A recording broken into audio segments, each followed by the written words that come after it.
Late होआ करदे, चलो चलो।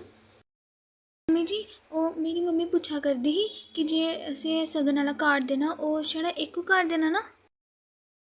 ना ना, ओह् ते सारे दा बनदा, साढ़ा बी बनदा ते जेह्ड़ी तेरी ननान ऐ, ननान नू ते सारे घर दा बनदा, ओह्दे बच्चे न, ओह्दे सारे कपड़े दा बनदा। कु'न्नै आखेआ छड़ा इक घर दा बनदा? सारे।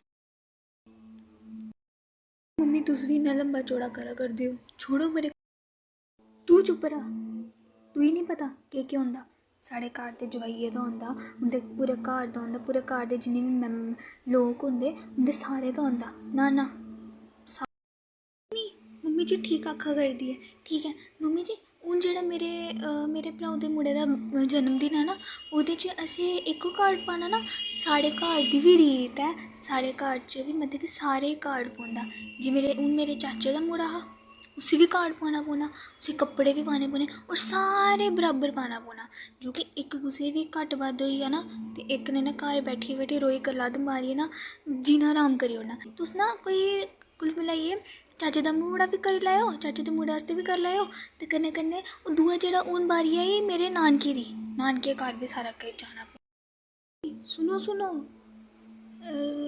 रोन दे नेईं नेईं, असें नहीं चाहिदा कोई समान समून। ठीक है मम्मी जी, मैं सनाई ओड़गी मम्मी गी। पर मम्मी जी कार्ड ते पेदे ना साढ़े कोल, हून की चाहिदा एह् सारा किश? हून ते मैं आखी ओड़ेआ ना नेईं कोई लोड़ नहीं, आखी ओड़ेआ ना नेईं कोई लोड़ नहीं है। हून लिफाफे मम्मी जी, रूल ते साढ़े इद्धर चेंज होए दा ना, मेरे उद्धर थोह्ड़ा ना चेंज होए दा, मेरे उद्धर ते देना पौना। पर ना तुस फिकर नहीं करो, कोई गल्ल नहीं, मैं समझाई ओड़गी मम्मी। पर हून ते देना पौना। पर मम्मी जी तुस किन्ने चंगे हो ना, है ना? जे सारे तुआढ़े आंह्गर होई जान ते किन्ना शैल होई जा, है ना? कोई गल्ल नहीं, मैं समझाई ओड़गी मम्मी, आई लव यू।